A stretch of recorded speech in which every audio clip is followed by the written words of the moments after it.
Again welcome to our YouTube channel MBA mantra powered by achievers mantra. मेरा नाम सत्यविकाश है। आज हम लोग कैट 2024 शिफ्ट 3 में क्वांट में टाइम स्पीड और डिस्टेंस के ऊपर बेटा जो क्वेश्चन बना था उसको यहाँ पे हम लोग क्या करने वाले हैं, डिस्कस करने वाले हैं। जब आप इस क्वेश्चन को सॉल्व करेंगे तो यहाँ पे आप देखेंगे, अगर आप बेसिक अप्रोच से जाते हैं तो आपको यहाँ पे दो लीनियर इक्वेशन बनानी पड़ेगी और क्वेश्चन को क्या करने में, सॉल्व करने में थोड़ा सा टाइम ज़्यादा लग जाएगा। अगर मैं आपको जो फार्मूला बता रहा हूँ अगर वो पहले से याद है तो फार्मूले को एक बार मैं एक्सप्लेन कर देता हूँ। जैसे मान लेते हैं एक पर्टिकुलर डिस्टेंस है डी, अगर उसको हम एक सर्टेन स्पीड से बेटा कवर करते हैं तो हमें टाइम कितना लगता है, मान लेते हैं टाइम टी लगता है। अगर मैं अपनी स्पीड को इंक्रीज कर दूं तो डेफिनेटली उसी डिस्टेंस को कवर करने में बेटा टाइम क्या लगेगा, कम लगेगा।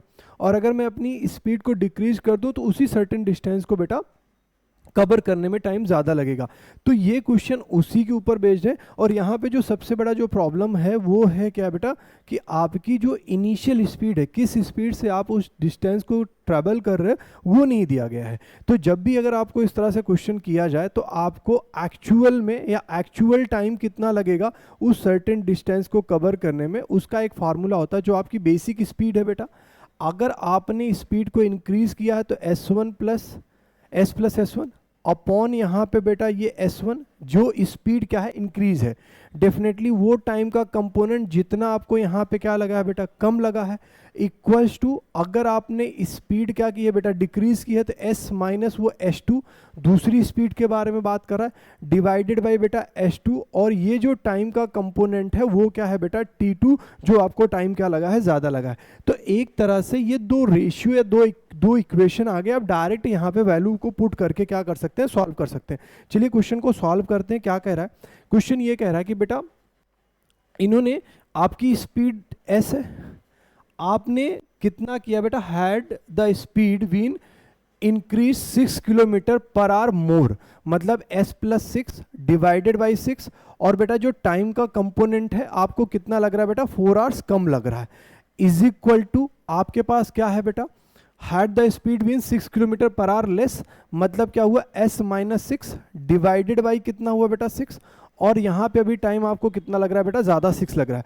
तो अगर आपका बेसिक कैलकुलेशन अच्छा है तो यहाँ से कट गया बेटा, ये 2 2 जा 4 हो गया और ये 2 3 जा कितना हुआ 6, तो मैं बोल सकता हूँ 2S प्लस कितना बेटा 12, इधर मैं 3S बोल सकता हूँ कितना हुआ बेटा 18, इधर लेके आएंगे तो S और उधर लेके जाएंगे माइनस S, ये कितना हुआ बेटा माइनस 30, तो S की वैल्यू मेरी कितनी आ गई बेटा, देखो 30 आ गई। मैं डायरेक्टली मैंने स्पीड यहाँ से बेटा क्या कर लिया, कैलकुलेट कर लिया।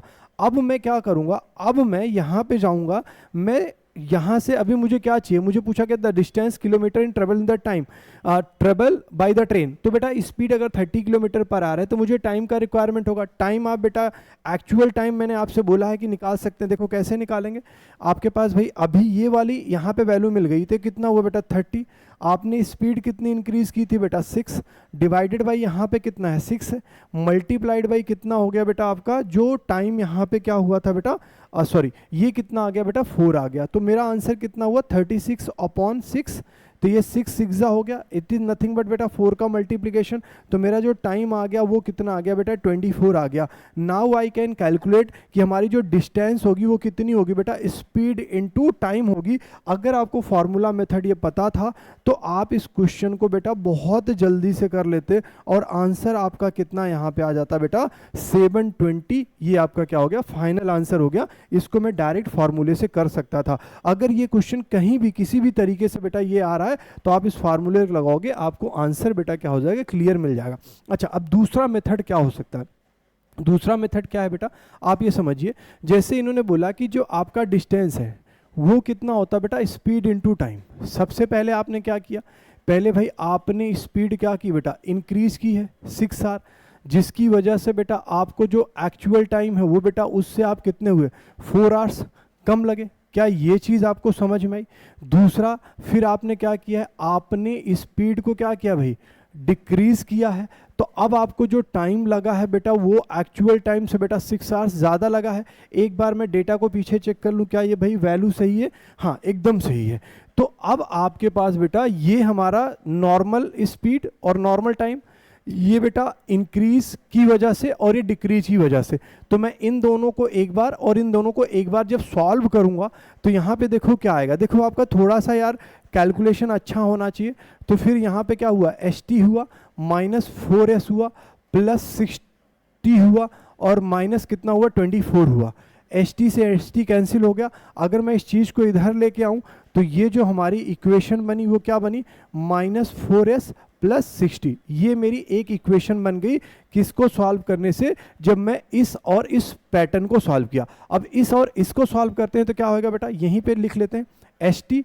अब जब मैं इसको सॉल्व कर रहा हूँ तो अगेन भाई देखो ये कैलकुलेशन होगा, यहाँ पे एस टी होएगा, फिर क्या होगा बेटा 6s होएगा, फिर -60 होएगा, और ये फिर कितना होगा -36। इसको मैं अंदर क्या कर रहा हूँ, ब्रैकेट में बेटा मल्टीप्लाई कर दे रहा हूँ। अब एस टी से एस टी अगेन कैंसिल। अगर मैं इस 36 को इधर लेके आ रहा हूँ तो मेरा जो सेकेंड फॉर्मूला बन रहा है वो क्या बन रहा है, 6x - 60। ये बेटा मेरा दूसरा है जो ये फॉर्मूला बना। अगर मैं इन दो, सॉरी फॉर्मूला क्या बेटा, एक तरह से लीनियर इक्वेशन दो हमने बनाई। अगर मैं इस चीज़ को सीधे सीधे यहाँ पे लिख लूँ बेटा 36, और यहाँ पे लिख लूँ बेटा 6s, ये कितना हुआ -60। अगर सॉल्व करूंगा तो कट जाएगा, तो ये कितना हो गया, अगर मैं बात करूं तो यहाँ पे कितना हुआ बेटा, ऐड किया 60, और यहाँ पे कितना 2s, तो हमारी स्पीड यहाँ पे कितनी आ गई बेटा, 30 किलोमीटर पर आ गई। तो आपने जब इस कॉन्सेप्ट से बेटा सॉल्व करो तो स्पीड अभी निकल रही है। अगर आपको फॉर्मूला पता होता तो ये आप बहुत पहले ही बेटा क्वेश्चन को क्या कर चुके थे, सॉल्व कर चुके थे। अब किसी भी बेटा इक्वेशन में हम क्या कर सकते हैं, स्पीड रख सकते हैं। जैसे स्पीड को रखना, मान लेते हैं यहीं पे रख लिया बेटा 24, यहाँ पे कितना हुआ बेटा -4 इंटू क्या लिख सकते हैं बेटा 30, और ये कितना हुआ बेटा 6 इंटू टी, 6 5 जा और 6 4 जा, थोड़ा सा ये आ गया, ये भाई 4 हुआ। This is nothing but -20 and this is T.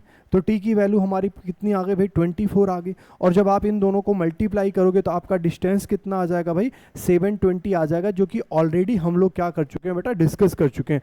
I am sure कि बेटा जो मैंने बेसिक अप्रोच बताया और जो फॉर्मूला अप्रोच बताया वो भी बेटा आपको समझ में आया होगा। अगेन अगर आप पहली बार चैनल पे हैं तो बेटा एक बार जरूर चैनल को सब्सक्राइब कर लीजिएगा। Thank you so much for watching this video.